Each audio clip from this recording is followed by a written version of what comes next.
A big change is coming for students in Long Beach. The school district just approved new rules for cell phones while kids are on campus.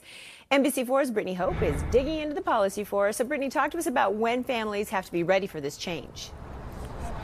Hey, good morning, Lynette. So this starts next semester for all of the Long Beach Unified School Districts, but there are a few campuses that are kind of doing a pilot program starting this early this month. So here's how it works. If your kid is from TK to 8th grade, they have to have their phone turned off and put away all day when they're on campus, and that includes during before and after school programs. Now, if they're in high school, the rules are a little different. They have to have their phone turned off and put away during class instruction time. So that's from the beginning of class to the end of the class. There are some rules for everyone, though, regardless of age. You can't use your phone in the bathroom, in locker rooms, and on field trips. And for kids of every age, there's also those big exceptions, right? We're talking about emergencies, if there's medical needs, or if there's students who have special needs or special learning plans who need that accessibility.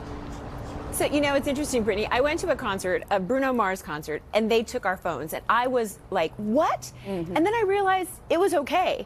And so I think as people get used to these policies, it's just a new rule that you have to get used to. A lot of people were talking about this, in fact, when LA Unified decided to do this, right? How has that been going? Yeah, you know, it's funny. I think about that like on July 4th when you're watching everyone with their phones recording the fireworks. Like, how often do you actually go back and look at those videos of fireworks or from concerts, right? Yeah, so I think it is kind of helpful for everyone, but it's every family has their own opinion, right? For LAUSD, their policy started in February. And just last month, I talked one-on-one with the superintendent about this, and he says that so far since then, they've actually seen a really big decrease in online bullying.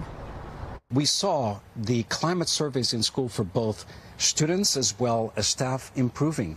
Teachers saying kids are paying more attention. Now, both of these school districts have similar policies on how the phones should be put away. So some, kind of depending on the school, depending on the principal, depending on the community, you can just put it in their bag. Some might have those little locked bags that teachers can hold on to. There's also cubbies in the classroom. So it's really going to depend on your school, how that's going to work for you. You're right. Ready or not, it's going to happen. Great points there.